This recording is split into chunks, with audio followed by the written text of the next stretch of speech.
Ako pala si Master Pogi, mga customer natin magaganda sa night market. O hindi, hindi ako makapaniwala. Ang gaganda nila. Parang artista at model. Grabe naman yan. Ngayon lang ako nakakita ng ganyan. Pwede sila maging artista. Lalo na yan. Eto pa. Lalo na yan. Oh my God. O hindi. Naduduling ako. Ang ganda.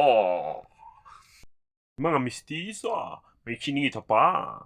Sinong bet nyo sa lahat niyan? Ang gagwapo at ang gaganda. Pili na kayo.